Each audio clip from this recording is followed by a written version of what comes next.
వాటినే వెతకాలి. ఈ రోజున మనుషుడు ఏం వెతుకుతున్నాడంటే భూ సంబంధమైన వాటిని వెతుకుతా ఉన్నాడు, లోక సంబంధమైన వాటిని వెతుకుతూ ఉన్నాడు. లేచిన కాడి నుంచి నిద్రపోయేంత వరకు కూడా ఏమి తిందాము, ఏమి ధరించుకుందాము, ఏమి సంపాదించుకుందామనే ఈ భూ సంబంధమైన ఆలోచనలోనే మనిషి బ్రతుకుతున్నాడు. కానీ ఆత్మ సంబంధమైన వ్యక్తిగా మనిషి బ్రతకలేకపోతున్నాడు.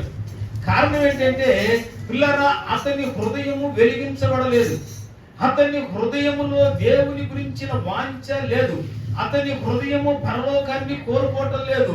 అతని హృదయం అంతా కూడా ఏం కోరుకుంటుందంటే లోకాన్ని, లోకంలో ఉన్న ఆశలను కోరుకుంటా ఉన్నారు. ఈ రోజున నీవు కోరుకోవలసినది ఏమిటి అంటే పైనున్న వాటిని నువ్వు వెతకాలి. నీవు క్రీస్తుతో కూడా మృతి పొందినటువంటి వ్యక్తిగా నువ్వు భావించాలి. పిల్లారా, ఈ రోజున మనందరూ కూడా ఎలాంటి వారిగా ఉంటున్నాము అంటే ఏదో లేండి భక్తి చేస్తున్నాం అనుకుంటున్నావు, కానీ ఆ భక్తి నీకు అక్కరకు రావాలి, ఆ భక్తి నీ బిడ్డలకు అక్కరకు రావాలి. ఆ భక్తి నీ బిడ్డలను ఒక భక్తి పరులాగా, నీ బిడ్డలు ఒక సమూయేలు లాగా, నీ బిడ్డలు ఒక ఏలియా లాగా, నీ బిడ్డలు రాజుల లాగా, ప్రవక్తల లాగా మారే విధంగా నీవు భక్తి చేయాలని ప్రభు పేరట నేను మనవి చేస్తూ ఉన్నాను. ఏం ఎదుగుతున్నావు? ఉదయం లేచిన కానీ ఏం ఎదుగుతా ఉన్నావు?